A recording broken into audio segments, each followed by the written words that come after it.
dilakukan lagi, katakan nih apa sih sebenarnya ini maksud tadi kinerja dan juga pengelolaan kinerja tadi. Ya sebenarnya kita pengen melihat sebenarnya performanya dalam menyelesaikan suatu tugas atau fungsi tertentu. Kalau dalam konteks pengadaan barang dan jasa, ya tadi itu misalnya dari mulai dia sebenarnya diundang itu sebenarnya. Mulai dia diundang. Kemudian dia memasukkan penawaran. Kemudian dia dapat kontrak misalkan, tanda tangan kontrak, TTD kontrak saya singkat. Kemudian dia melaksanakan kontraknya.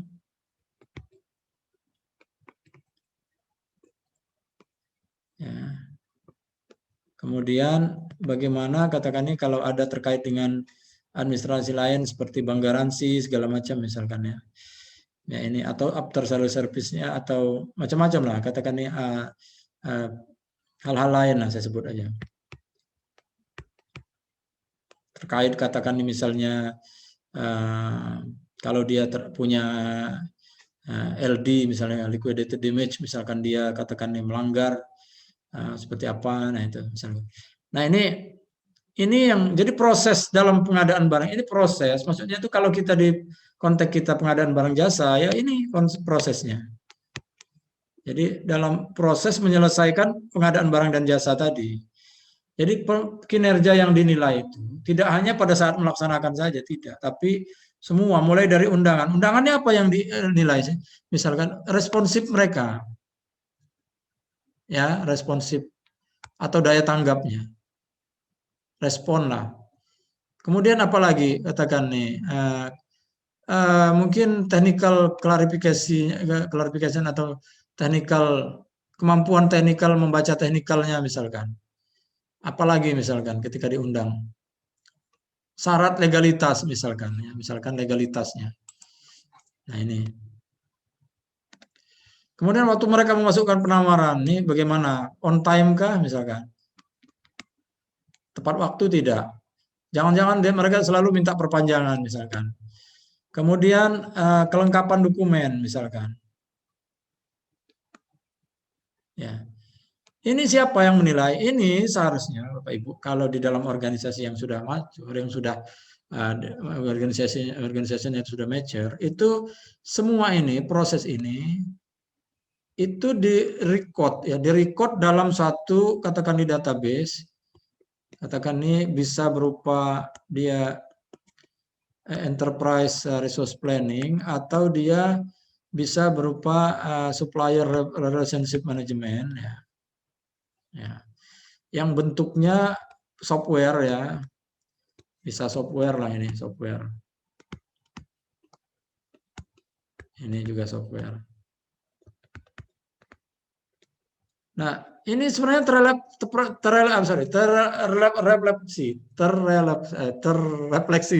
terrefleksi dia ketika semuanya ini proses ini. Kenapa? Misal gini. Misal saya bikin bidder list, saya bikin daftar penyedia mampunya, misalkan untuk bikin undangan itu tanggal, katakan nih saya bikin daftar penyedia mampu ya, penyedia mampu atau bidder listnya.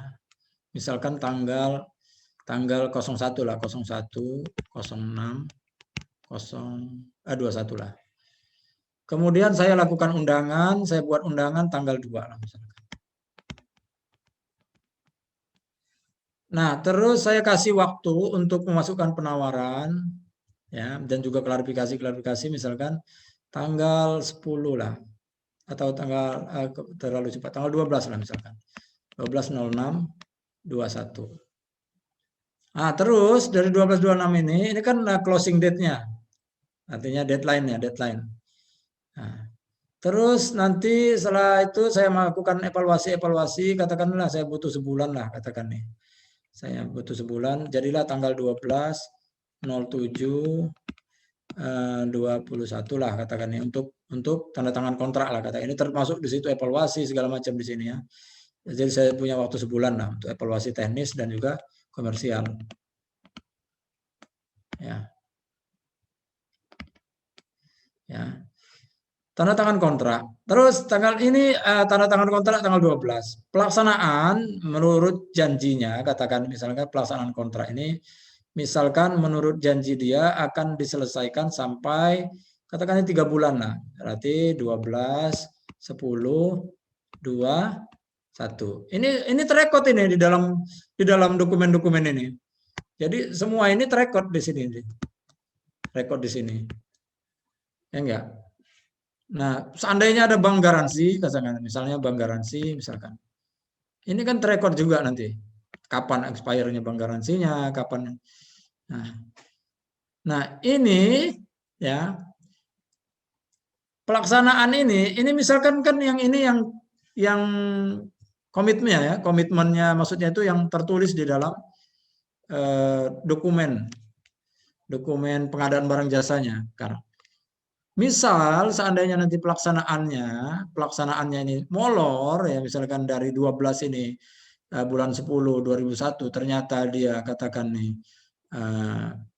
molor katakan nih ke final acceptance misalnya penerimaannya misalkan 12 misalnya sebulan lah misalnya saya anggap molor lah atau 2 minggu lah kalau enggak misalkan anggap aja lah akhir Oktober lah misalnya 30 10 21 ini misalnya ini yang pelaksanaan akhirnya misalnya aktualnya misalkan aktual di lapangannya misalkan.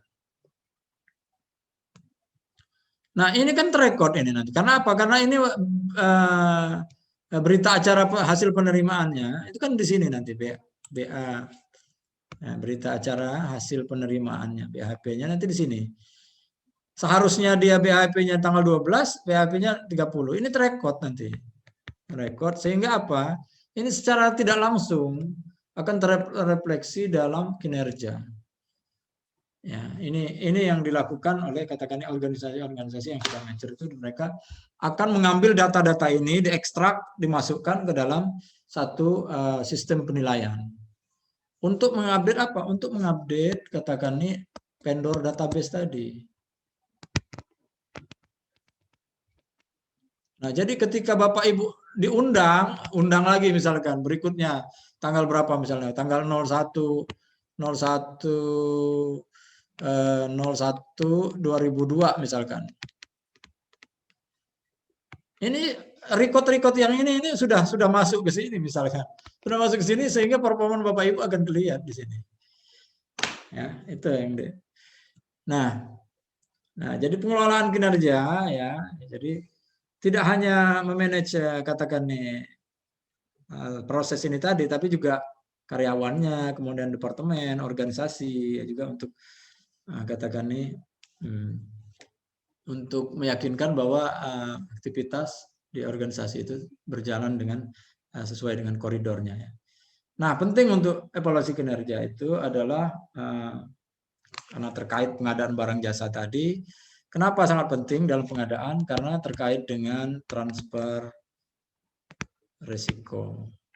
Artinya Bapak Ibu tidak akan mau katakan nih bekerja sama dengan orang yang tidak mampu menyerap resiko yang Bapak Ibu transfer ke mereka. Misalkan Bapak Ibu mengirim barang katakan nih dari katakan negara A lah, negara A ke kita misalkan negara kita misalnya Indonesia melalui katakan nih kapal misalkan. Ya, melalui kapal laut lah katakan nih. Ini di pelabuhan A, ini di pelabuhan B. Ya enggak? Port kita di Jakarta lah. Nah, saya harus mentransfer sebenarnya. Kalau saya memang bukan ahli dalam katakan nih memanage logistik katakan nih dari pengiriman barang, tentu saya akan tunjuk siapa? Saya akan tunjuk forwarder. Saya akan transfer risiko tersebut dari pembeli A, ya katakan saya sebagai pembeli di sini ke saya katakan nih pembeli ya di sini. Ini penjual. Nah, di sini penjual katakan. maka saya akan transfer aja risiko ini tadi ke siapa? Ke forwarder atau pengiriman, jasa pengiriman. Jasa pengiriman. Biarkan mereka yang menghandle di masalah ini. Itu maka saya akan punya mungkin service kontrak terhadap mereka atau service order ya, atau apapun bunyinya, katakan di purchase order atau apa ya, yang jelas kontrak terhadap ini tadi. Jadi saya akan punya 2 kontrak. Pertama kontrak pembelian, ya saya akan punya kontrak, ini kontrak pengiriman. Yang pertama ini juga kontrak pembeliannya. Pembelian. Oke, ini secara katakan ini dalam konteks kita pengadaan barang dan jasa. Nah, tentu ini semua harus dinilai ya, karena esensial buat kita. Nah, bagaimana kita sekarang mengevaluasi kinerja? Ya tentu ada urutan ya, ada sebab akibat di situ, kemudian ada indikator yang harus kita evaluasi, kemudian nanti tentu hasilnya apakah pengukurannya itu nanti mendapatkan tingkat efektivitas yang tinggi atau mendapatkan efisiensi ya. Artinya kita menghubung antara besaran dan keluaran yang dihasilkan. Ya, ini evaluasi kinerja. Ya, berikutnya yang harus kita pahami juga bahwa evaluasi kinerja ini sendiri terkait tidak hanya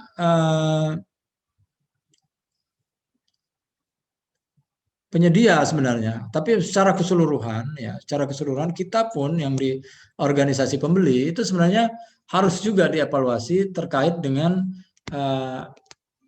apa sih sebenarnya tujuan pengadaan barang jasa kita, tercapai tidak misalkan. Misal kita mau mengadakan barang untuk operasional atau aset misalkan. Ini dalam bentuk proyek misalkan. Ini dalam bentuk kontrak payung misalkan.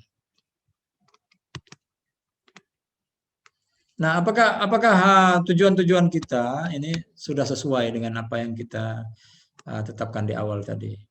Nah, kemudian kita juga harus mereview sebenarnya ruang lingkup evaluasi kinerjanya itu mau sejauh apa.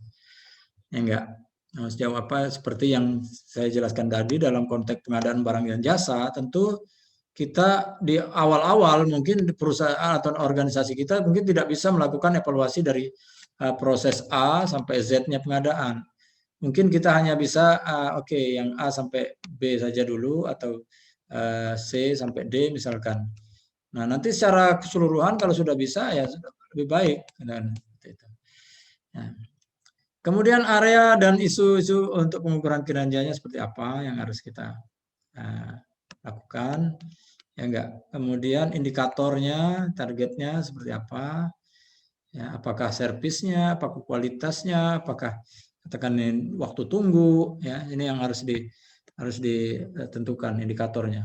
Kemudian lakukan pengumpulan data ya itu tadi, kalau kita sudah punya data sistem yang baik sebenarnya enak kita mengumpulkan data-data katakan keterlambatan, data-data katakan nih kemampuan supply, itu mudah kita melakukannya. Kemudian kita lakukan analisa dan kalau ada apa namanya feedback atau umpan balik dari analisa ini kita sampaikan ya. Nah, lalu kita lihat tujuan pengadaan barang jasa ya, bahwa kita lihat dulu organisasinya seperti apa. Kalau kita ini bekerja di pemerintah, ya tentu kita harus punya kejelasan ya di situ bahwa memang kita ini pelayanan kepada masyarakat. Artinya tidak ada tendensi seharusnya dalam konteks ini adalah tidak ada tendensi kita mencari keuntungan seharusnya. Ya enggak. Ya. Karena kita memang fungsinya untuk melayani publik sebenarnya. Jadi keuntungan itu harusnya kan menjadi prioritas kita kalau kita melaksanakan pengadaan di konteks dalam kita pemerintah. Tapi kalau kita dalam konteks kita sebagai organisasi swasta atau kita memang organisasi profit, ya memang itu yang harus dikejar. Dia akan mengejar katakan nih Pure itu sebenarnya bagaimana dia dapat untung yang besar, ya enggak? Margin yang besar. Nah, sekarang bagaimana kalau katakan kontak kayak katakan organisasi-organisasi yang dia separuh pemerintah dan separuh lagi dia harus beroperasional seperti profit katakannya, enggak seperti kontak-kontak katakannya organisasi semi pemerintah katakan semi government ya, semi government seperti BUMN misalkan. Bagaimana mereka di satu pihak mereka harus katakan melayani, ya, di satu pihak juga mereka harus beroperasi seperti pure organisasi profit, ya enggak.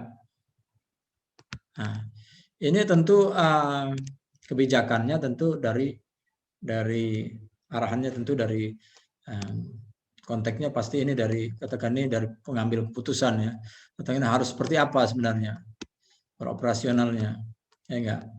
Berapa persen katakannya harus mengacu kepada katakan profit orientednya seperti apa ya. Nah, kemudian kalau tujuan pengadaan sendiri jelas ya kualitas, kemudian ketersediaan, fleksibilitas kita ya, artinya mudahlah kita untuk mengubah katakan nih dari satu katakan nih bentuk yang lain, misalkan kemudian biaya ini yang akan dilihat. Kemudian aktivitas pengadaannya mulai dari perencanaan, evaluasi dan seleksi, pengelolaan dan pengawasan pengadaan ini termasuk dari proses pengadaan secara keseluruhan ya, secara garis besar. Ya enggak, mulai dari planning, perencanaan ya, sampai melakukan pemilihan ya, kemudian pelaksanaan ya, pengadaan barang jasanya ini. Ya, itu tujuannya pengadaan barang jasa sendiri. Kemudian ruang lingkup evaluasi kinerja tadi yang harus dievaluasi sebenarnya siapa customer kita. Ingat bahwa kita sebagai organisasi pembeli ya, kita punya internal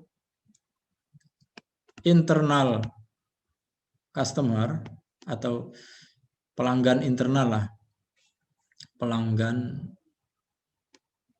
internal, dan juga kita jangan lupa bahwa kita juga punya pelanggan eksternal.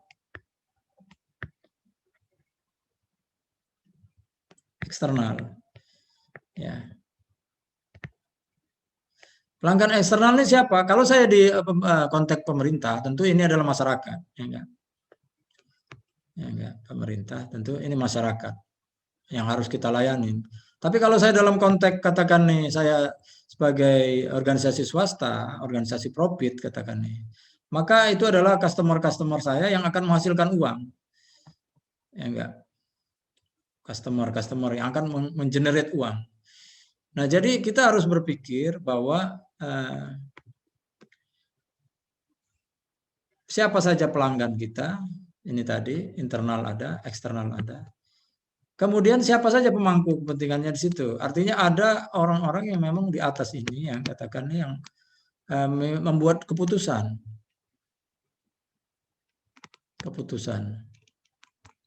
Ya, ini harus kita perhatikan waktu kita mengevaluasi tadi.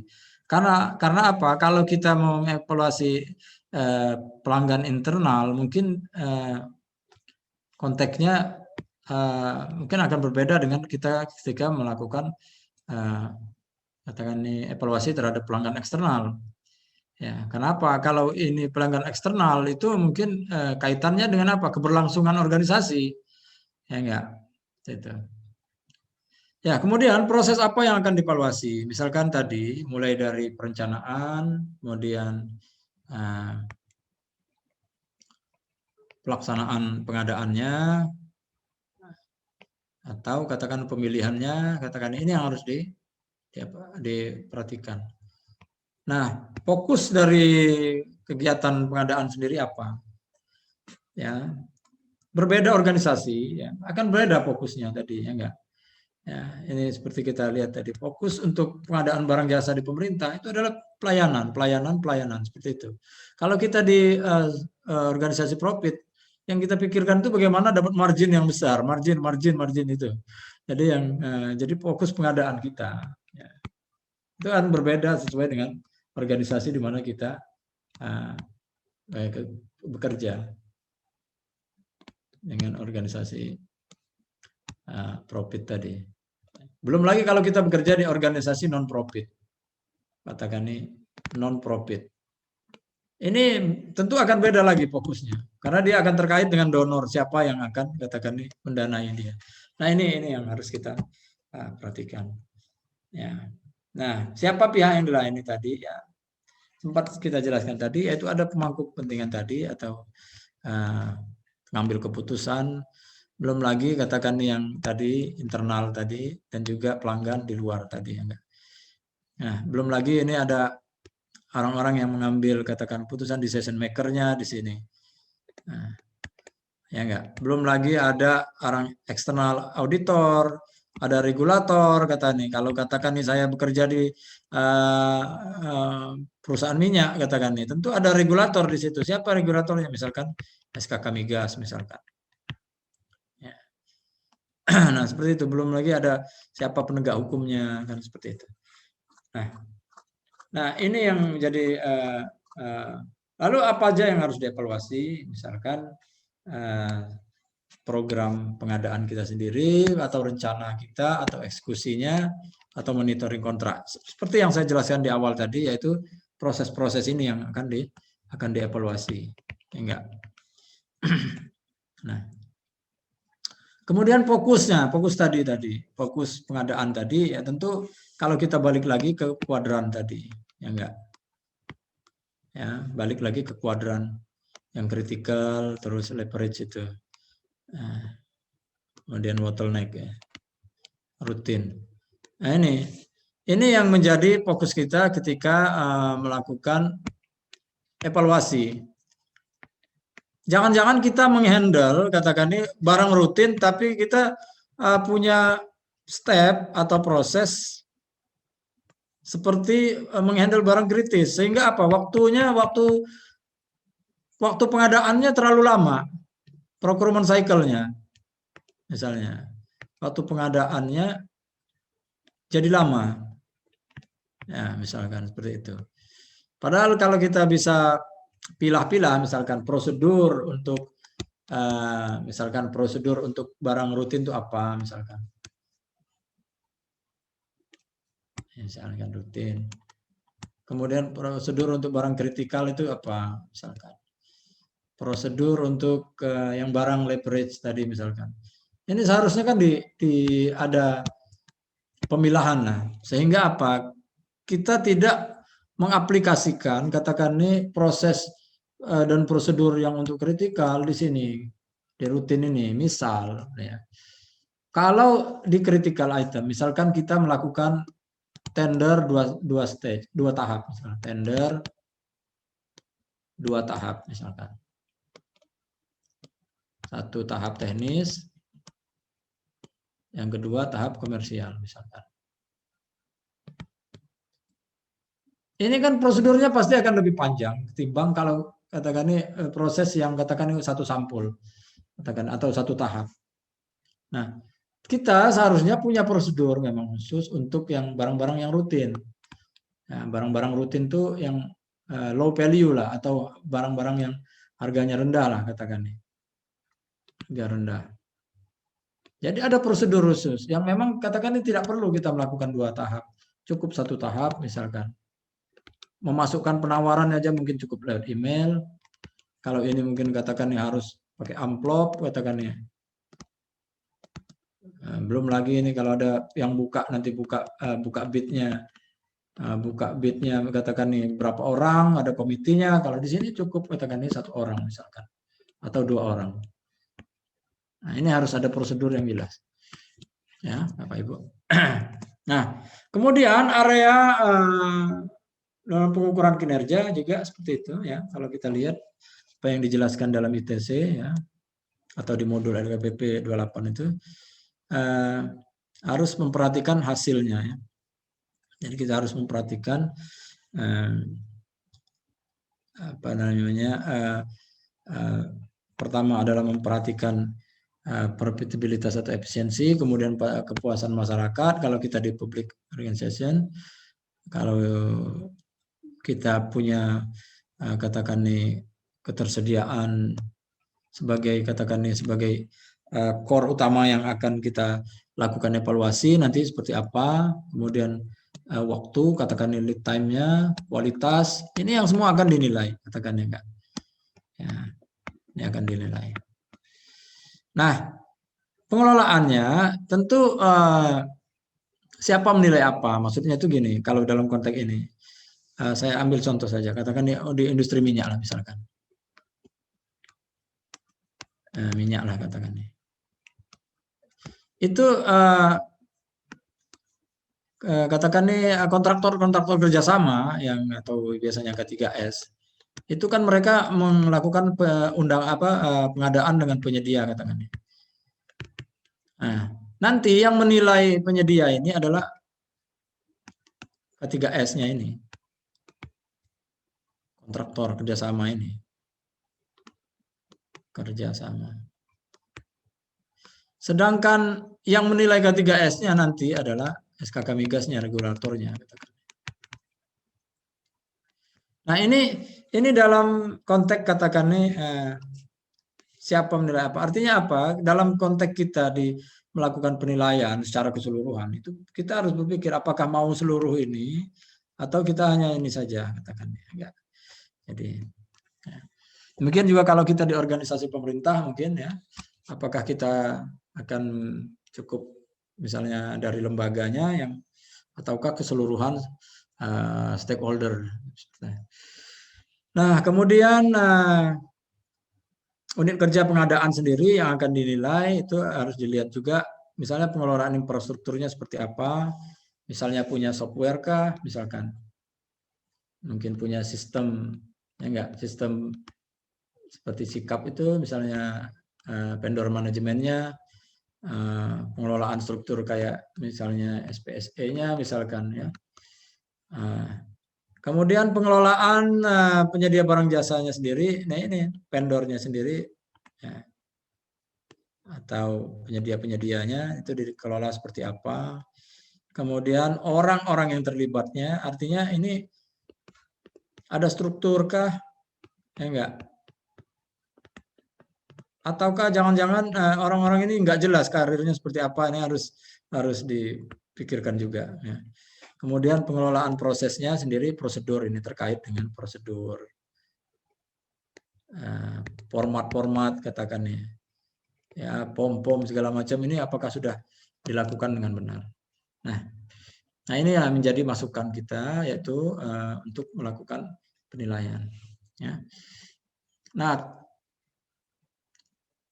jadi sebenarnya tujuan kita untuk melakukan pengadaan barang jasa itu sebenarnya bagaimana kita memaksimalkan kepuasan dari pelanggan kita, baik yang di eksternal, ya, maupun juga yang di internal. Ya. Jadi kedua yaitu memaksimalkan ketersediaan supply, artinya tidak overstock, ya, dan juga tidak understock. Understock artinya ketika orang beli barang itu nggak sampai tidak tersediaan harus nunggu sekian lama. Jadi optimal lah, optimal. Ya dalam konteks itu. Sama ketika kita pun bekerja di katakan di pemerintah pun katakan atau di public organization atau di profit organization, kita juga harus memperhatikan. Misalkan orang mau bikin KTP ternyata kartunya tidak ada misalkan. Nah ini yang harus diperhatikan. Artinya stoknya ya jangan sampai terlalu banyak, tapi juga dia harus juga memenuhi ketika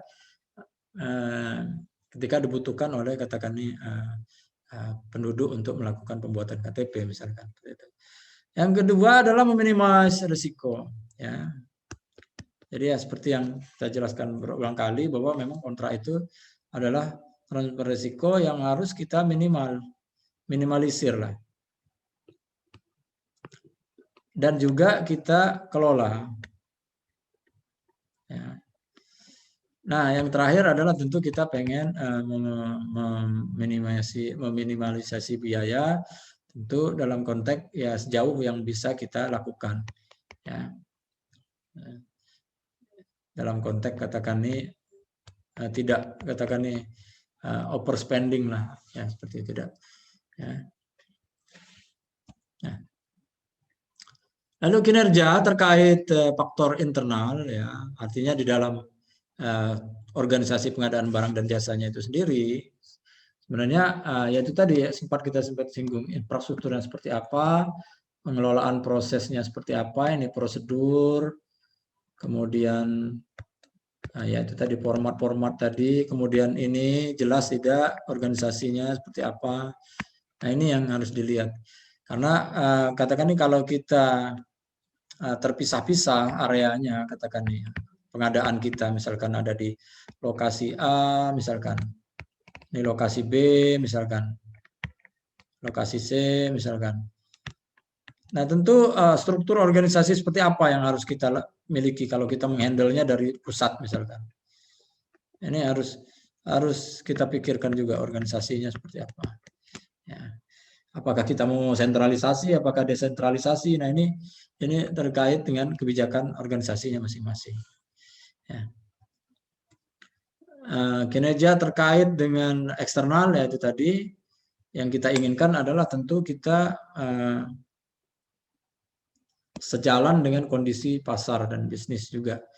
Artinya tidak sampai ini kita tidak mengetahui marketnya, katakannya enggak. Misalkan penyedia yang dahulu katakan aktif bermain di dalam pengadaan tender tertentu, ternyata mereka sudah tidak lagi mampu untuk menjalankan bisnisnya. Kemudian lingkungan-lingkungan kayak infrastruktur nasional, misalnya jalan, jembatan itu atau lagi mode transportasi itu akan mempengaruhi kinerja katakan nih pengadaan kita. Ya. Misalkan kita melakukan pengadaan di daerah-daerah yang infrastruktur jalan yang katakan masih sulit, tentu ini akan memerlukan kos yang tinggi nantinya. Belum lagi waktu tunggu, enggak. Ya, ini. Ya, ini kira-kira itu yang bisa kita diskusikan untuk internal dan eksternal.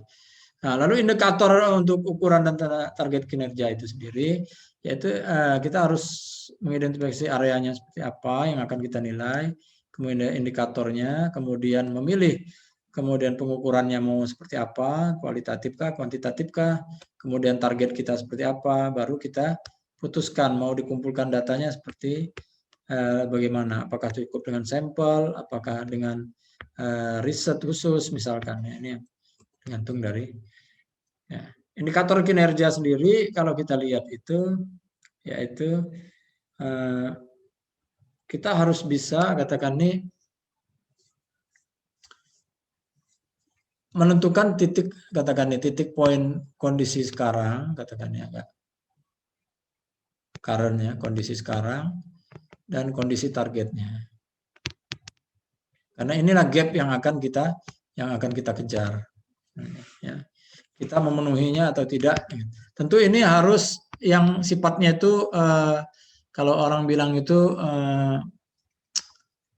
smart itu ya, sistematik, smart ya, smart SMART itu yang sistematik, kemudian measurable, kemudian achievable. Nah ini yang kemudian itu dia katakan nih time-nya dia memang bisa ya.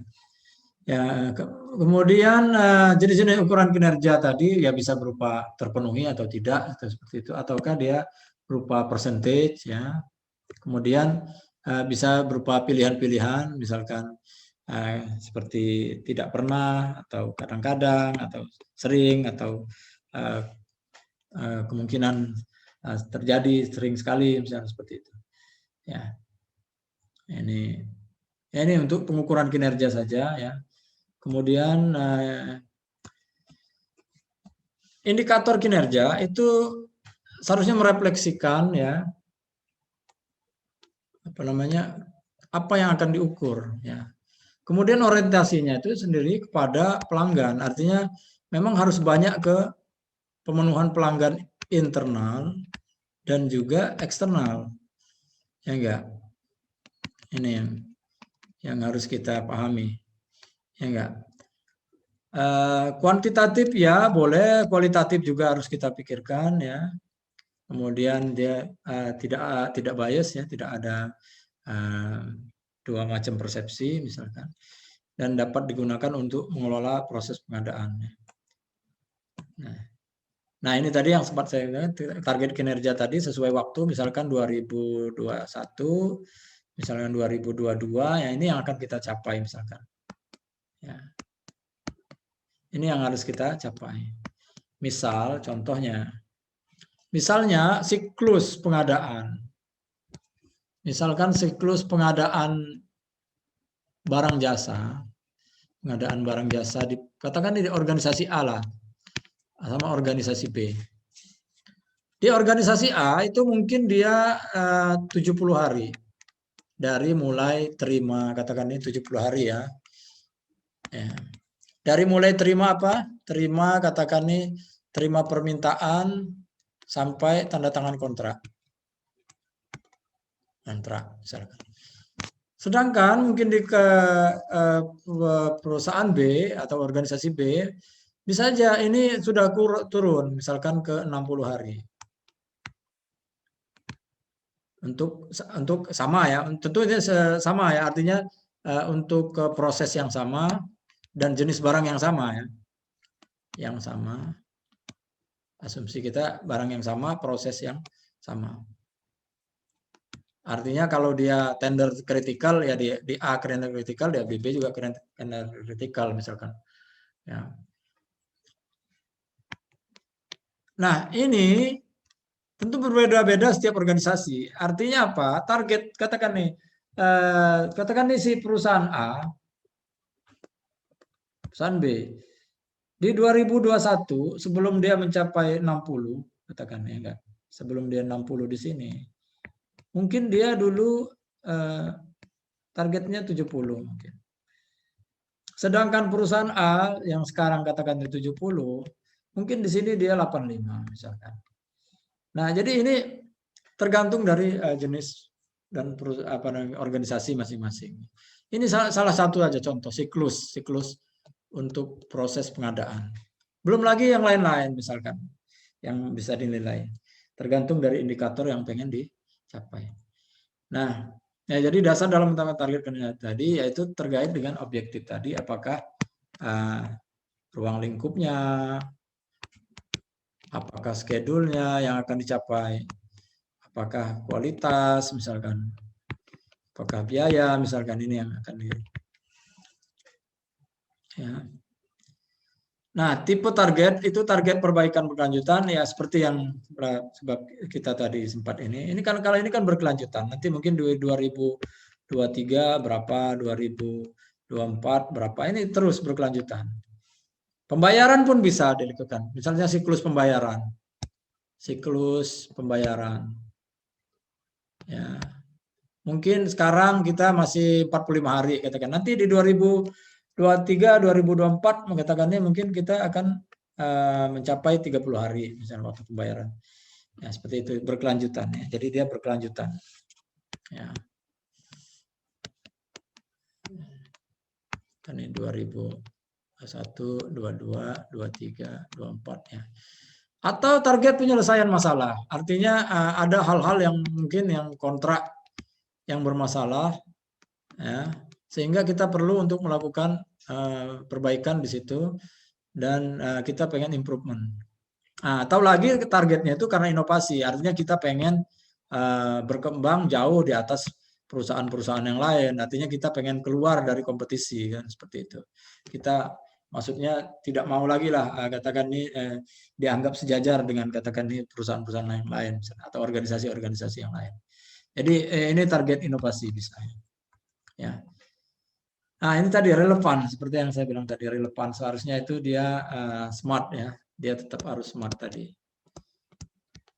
Ya. Artinya dia harus apa namanya itu, dia harus sistematik, dia harus measurable, harus achievable, dan juga relevan, dan juga targetnya itu waktunya. Ya. Ini. Ya, ini target area ya, kemudian ya setiap target tentunya punya maksud sendiri. Ya, itu tadi apakah target kita kualitas, apakah target kita itu kuantitas misalkan, ataukah target kita itu waktu misalkan, ataukah target kita ini pelayanan misalkan, ini boleh saja yang kita ukur ya.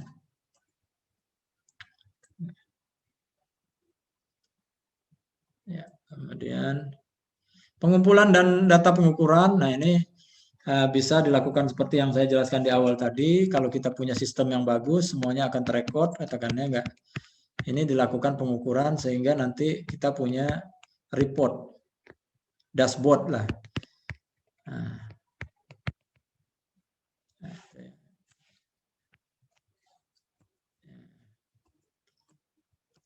Kemudian juga bisa dilakukan dengan survei kalau kita perlu. Ya. Analisa laporan. Nah, ini analisa laporan itu tergantung dari katakan ini penggunanya masing-masing kalau ini. Mau dianalisa seperti apa ya tentu tergantung dari penggunanya. Misalkan dia mau lihat performan katakan nih kinerja, atau dia pengen melihat performan pelaku pengadaan, itu terserah dari si orang yang memerlukan reportnya itu sendiri, yang pengen menginvestasikan. Ya. Lalu kita lakukan organisasi dan proses data tadi ini ya contohnya ini tadi ya ini ya saya sampaikan tadi, ERP dikumpulkan ya. Intinya kalau kita punya sistem yang bagus itu melihat dashboard report itu akan lebih mudah Bapak Ibu ya. Kira seperti itu. Ya. Nah, varian antara target dengan aktual, nah ini yang akan diukur. Misalkan tadi siklus tadi ya. Misalkan siklus pengadaan tadi. Misalkan targetnya 2021, misalkan itu adalah misalkan 70 hari misalkan. Ternyata di akhir 21 aktualnya katakan ya enggak. Sorry. Aktualnya ternyata enggak sampai 70 hari, ternyata lebih dari 70 hari, 75 hari rata-ratanya misalkan. Dari katakan ini kita punya 1000 pengadaan misalkan.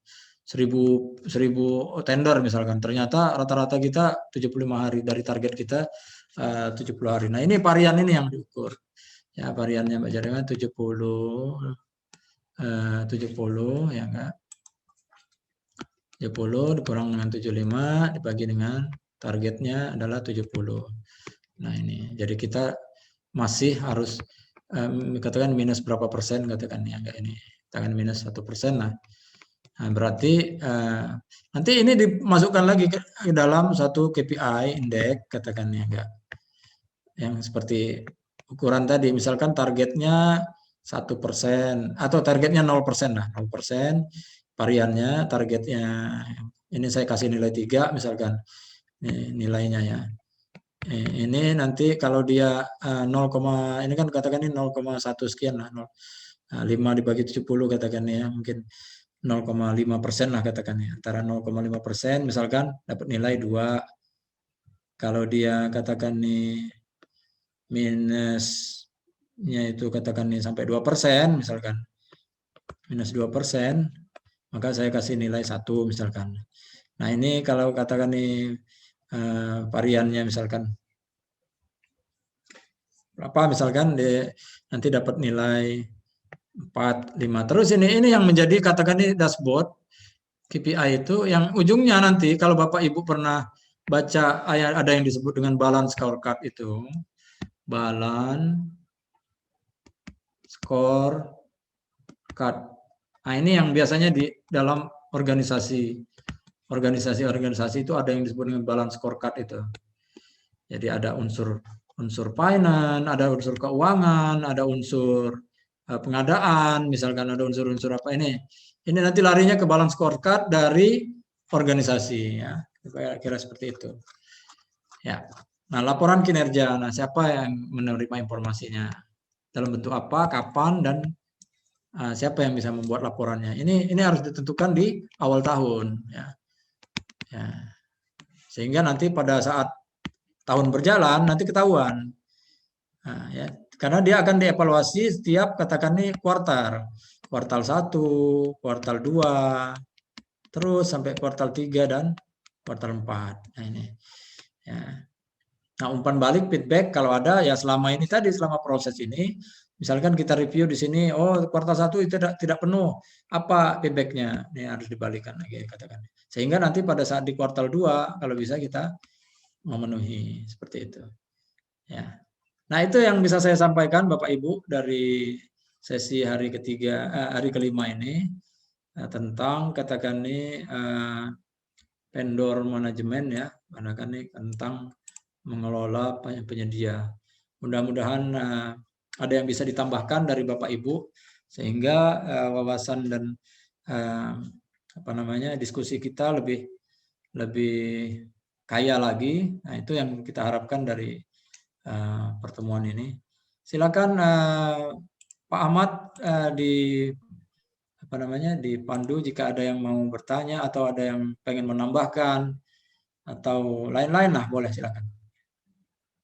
Oke, terima kasih Pak Samidi. Alhamdulillah kita sudah menyimak paparan materi untuk sesi hari kelima ini. Bapak dan Ibu-Ibu yang mau berdiskusi, menanyakan terkait dengan paparan materi ataupun menambahkan atau komentar. Pak Kahar, Uni Debi, silakan. Pak Haris. Belum ada pertanyaan. Belum ada. Menyimak. Oke. Ini Uni Debi. Ya, siap. Pak menyimak. Tadi ada dikit kali Pak Ahmad Hidayat. Pak Samidi, Pak. Ini oh iya. Izin Pak Samidi. Banyak juga tidak apa-apa, jangan cuma dikit. Kalau banyak-banyak boleh ya. Belum cukup umur saya, Uni. Ini Pak Samidi, Dewi nanya ya. Nanya apa, diskusi dikit. Ya, tadi kan ada kontrak kinerja penyedia yang harus kita lakukan evaluasi. Dalam kontrak pengadaan barang jasa, tentu bagaimana cara mengevaluasi penyedia ini, apakah harus kita masukkan di dalam kontrak pengadaan gitu. Kan artinya penyedia itu juga harus tahu ya, waktu dia berkontrak dengan kita, pengadaan barang jasa, tentu dia juga harus tahu bagaimana yang punya anggaran ini melakukan evaluasi terhadap kinerjanya dia gitu kan. Nah, di dalam kontrak pengadaan barang jasa, apakah itu juga sebaiknya kita masukkan di dalam kontrak kinerja seperti itu, gitu ya Pak Samidi? Iya, ya. Ya, Bu Debi, terima kasih ya. Memang betul yang Ibu Debi pikirkan itu tadi, terutama untuk kontrak-kontrak yang sifatnya mungkin panjang ya, sifat yang panjang ya, bukan yang istilahnya kalau kita di kolom 4 itu mungkin bukan yang rutin aja lah, bukan seperti beli ATK tapi ketika kita berkontrak, katakan entah itu setahun atau 2 tahun, atau kalau kita dalam kontrak konstruksi, katakan 5 bulan, 6 bulan, atau berapapun lah selesainya. Nah, itu harus diberikan indikator sebenarnya, indikator kepada penyedia. Sebenarnya apa sih yang akan menjadi tolak ukur evaluasi? Saya ambil contoh misal gini. Ibu punya kontrak, saya ambil dulu yang leverage ya, misal kontrak leverage yang di kolom leverage ya, misalkan. Ibu punya kontrak payung misalkan, walaupun ini hanya barangnya simple ATK misalkan, barang ATK aja lah misalkan. Tapi ini kan kontraknya panjang, entah 1 tahun, entah 2 tahun, Ibu akan berkontrak dengan dia untuk fotokopi mesin lah misalkan. Nah, itu Ibu harus sebutkan sebenarnya apa saja yang menjadi kriteria atau indikator yang akan dinilai, selain tentu dia akan dibayar, selain itu dia akan dibayar, tentu akan ada penilaian lain. Misal kalau kita kontrak penyediaan fotokopi mesin misalkan, Itu kan yang pertama yang jelas mungkin kita masukkan apa? Pelayanan kan. Support 24 jam punya nggak dia misalkan. Nah itu harus kita ukur nanti 24 jam ini. 1 hari setelah terima notifikasi itu apakah dia datang tidak misalkan. Notifikasi lewat apa? Lewat email, lewat handphone, lewat apa itu yang lebih. Nanti Ibu jabarkan saja. Dijabarkan. Misalkan kalau lewat handphone itu mungkin ya minimal berapa misalkan 10 jam apa indikatornya atau 12 jam. Kalau lewat email misalkan harus lebih cepat lagi karena itu mungkin lebih formal. Kalau dia lewat katakan fax atau memo katakan itu mungkin 2-3 jam harus datang misalkan seperti itu. Itu boleh Ibu sebutkan. Ya, ini dalam kontrak yang kontrak payung ya. Sifatnya yang barangnya leverage, barangnya leverage kalau Ibu lihat di kontrak badan itu. Nah, kalau yang katakan nih kontraknya yang kritikal, misalkan kontrak konstruksi, Ibu misalkan bekerja di pemerintah ya, di Kota Padang misalkan membangun entah itu jembatan, entah itu membangun katakan nih gedung untuk pemerintah, pelayanan publik misalkan. Ketika Ibu menunjuk kontraktor itu, ya sebaiknya disebutkan di situ. Jadi ada klausul khusus yang memang untuk evaluasi kinerja. Jadi jangan sampai penyedia itu tadi dia diklaim tidak perform lah, tidak mampu melakukan pekerjaan sementara dia sudah memenuhi. Nah, hanya saja karena informasi yang tidak tersampaikan atau katakan ini kriteria yang tidak disampaikan kepada penyedia tadi. Maka dari itu sebaiknya pada saat kita melakukan kontrak itu ya, seandainya Ibu mau masukkan ke dalam klausul khusus special term condition boleh dimasukkan dalam ke SSKK-nya ya, dimasukkan saja di situ kriteria yang Ibu nilai itu apa 1 2 3 4 5 katakan nih. Nanti yang nomor 1 itu dijabarin lagi 1A, 1B, 1C. Tentu ini sesuai dengan kesepakatan. Kenapa Ibu juga harus sampaikan kepada mereka kenapa Ibu akan menilai itu? Karena keterkaitan kan katakan nih dengan tender berikutnya misalkan. Atau dengan keterkaitan dengan database Ibu misalkan. Itu harus disampaikan. Ya, kira-kira seperti itu, Bu. Nah, dalam konteks konstruksi misalkan apa yang akan Ibu nilai misalkan? Pertama mungkin pemenuhan dia terhadap ruang lingkup mungkin itu yang udah pasti itu. Walaupun itu juga bagian dari penerimaan pekerjaan nantinya. Ya boleh saja Ibu jadikan itu sebagai indikator. Yang kedua katakan nih masalah waktu misalkan. Tentu juga bagian dari berita acara hasil penerimaan, tapi Ibu pengen lebih spesifik lagi untuk melakukan penilaian misalkan. Nah itu boleh Ibu lakukan seperti itu, Bu. Terima kasih Pak. Sedikit diskusi juga, saya pernah melakukan penilaian kinerja, itu pengadaan satuan pengamanan.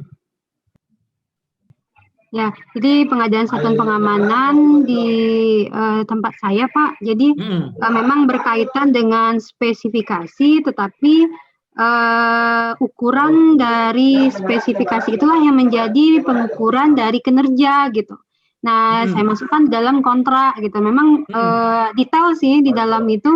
Kalau misalkan petugas satpam itu ternyata di dalam 1 bulan itu mendapatkan masalah di kantor atau terjadinya pencurian di kantor itu 1 bulan itu maksimal 5 kali gitu kan. Nah, mereka juga mendapatkan apa yang harusnya mereka dapatkan gitu. Nah, kita buatkan indikatornya seperti itu. Artinya penilaian kinerja itu sangat berpengaruh atau sangat dipengaruhi oleh spesifikasi yang ditetapkan ya Pak ya.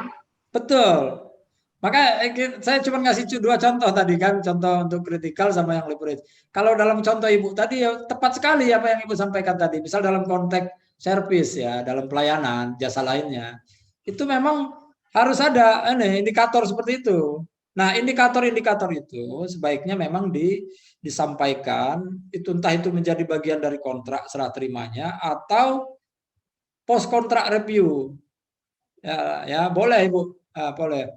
Kalau Ibu merasa itu nanti katakan nih menjadi bagian dari serah terima ya itu dimasukkan dalam poin-poin. Tapi kalau Ibu merasa ini kan saya bukan merasakan bagian terima, tapi akan menjadi poin dari ketika saya memilih penyedia berikutnya. Jadi boleh aja Bu Debi. Ya Pak, satu lagi mungkin Pak Samidi menjadi Ya, silakan, diskusi. boleh. Sekarang kan banyak tuh kontrak-kontrak pengadaan barang dan jasa yang mempunyai spesifikasi yang sudah ditetapkan, tetapi tidak membuatkan indikator penilaian kinerja gitu kan. Sekarang kan banyak seperti itu.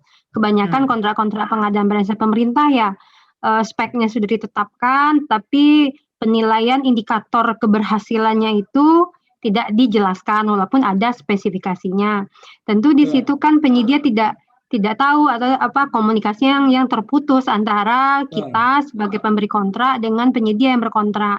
Mereka tidak jelas bagaimana mereka dinilai kan gitu. Itu kan menjadi akhirnya menjadi masalah dan akhirnya menjadi sesuatu hal yang terpendam antara si yang memberi kontrak itu terpendam menyatakan si penyedia ini tidak bagus, ternyata si penyedia itu tidak mengerti dia bagusnya bagusnya itu di sisi mana kan seperti itu.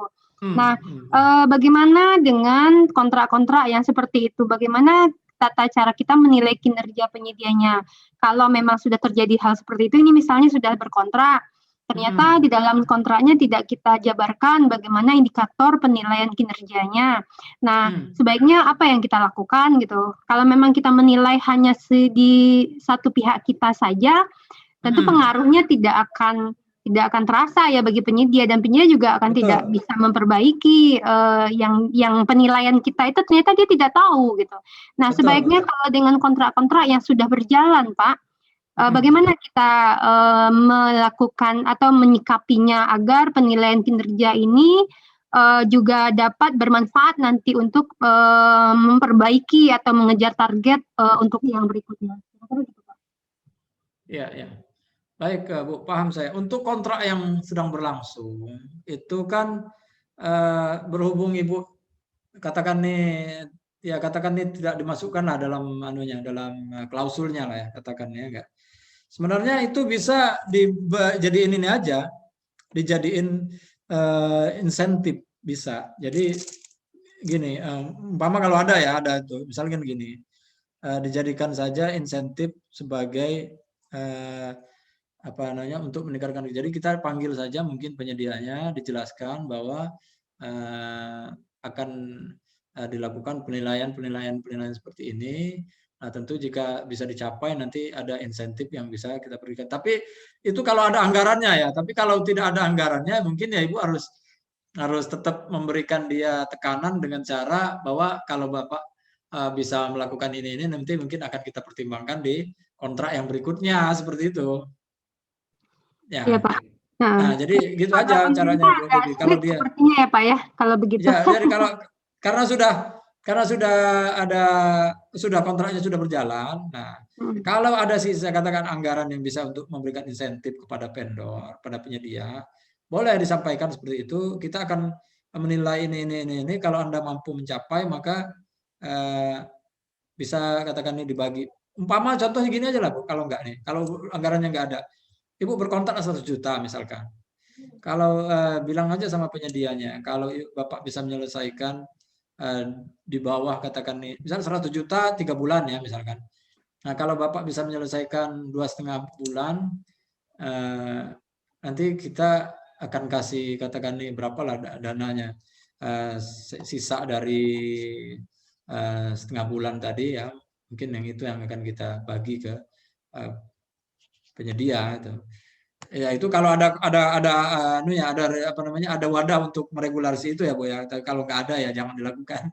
Yang kedua, karena hal-hal seperti itu Pak kalau di pemerintah kan sulit Pak. Kalau memang tidak tertuang di dalam kontrak juga kita nggak bisa melakukan itu atau ya semakin cepat melakukan kerja dia akan diberikan bonus. Nah, itu kan nggak bisa juga kalau nggak bisa. Maka dari itu, maka Ibu alternatifnya coba ya itu tadi Ibu coba kasih dia insentif lain yaitu pertimbangan untuk dimasukkan ke dalam daftar penyedia mampu yang berikutnya jika memenuhi kriteria A, B, C, D, E yang sebenarnya itu adalah kualifikasi kriteria yang untuk next tender misalkan seperti itu sehingga dia dapat tiket lah seperti itu Bu. Iya Pak. Ya gitu aja. Itu Bu yang bisa kita mungkin lakukan. Ya paling kalau untuk kontrak pemerintah, kalau menurut saya memang catatan saja ya Pak untuk melakukan kontrak Catatan. selanjutnya gitu ya. Tapi nggak apa-apa, yang sudah berjalan ya sudah, yang mungkin yang next tendernya yang mungkin perlu dipikirkan juga seperti itu. Ya.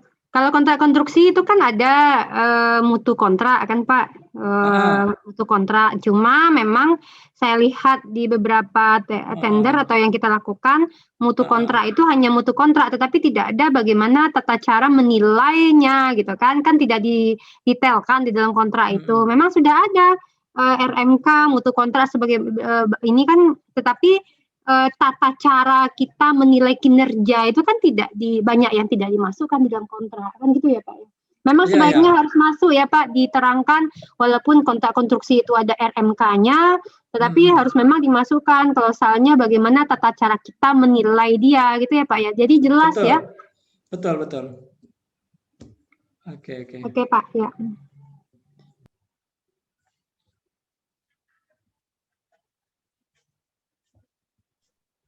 Oke, selanjutnya Pak Alvin, barangkali atau Pak Kadek, Pak Kahar. Aman saya Kang, aman. Oke.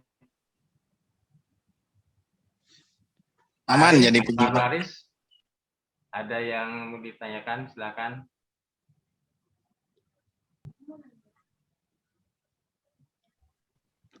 Nggak ada nih Pak Ahmad. Lagi pula ini putus-putus suara yang terdengar di saya, kayaknya sinyal kurang bagus di sini.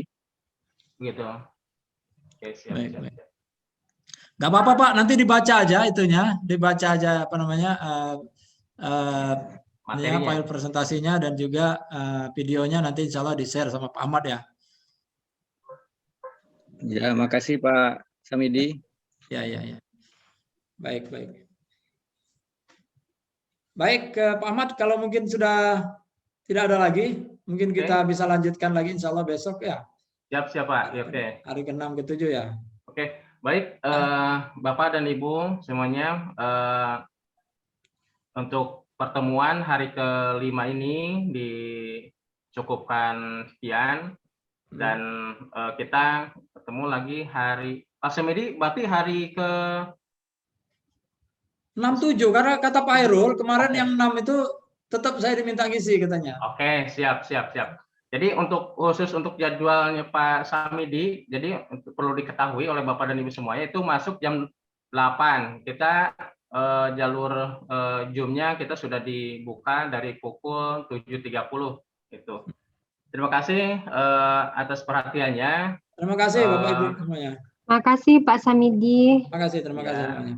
Kita tutup. Pak Ahmad, izin Pak, kapan kita ujiannya Pak? Gimana? Jadwal ujian? Gimana nih?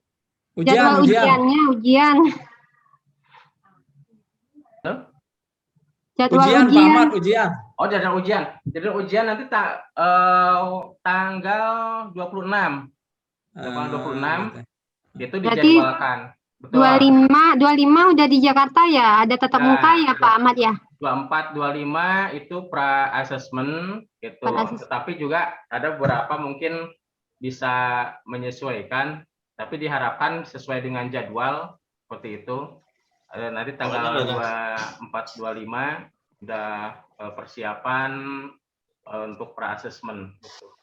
Ini saya baca-baca di berita ini sepertinya bakal sulit masuk Jakarta ini.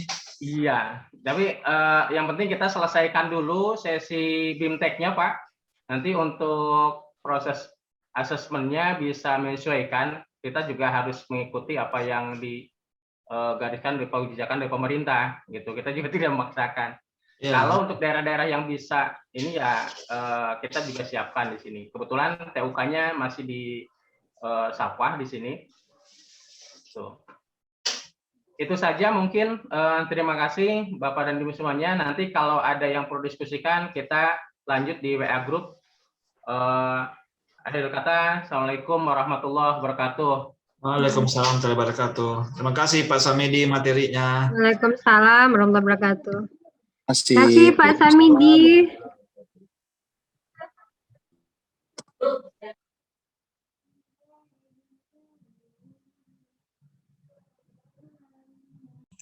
Ya, terima kasih Bapak Ibu semuanya. Saya tutup ya, Mas Ahmad.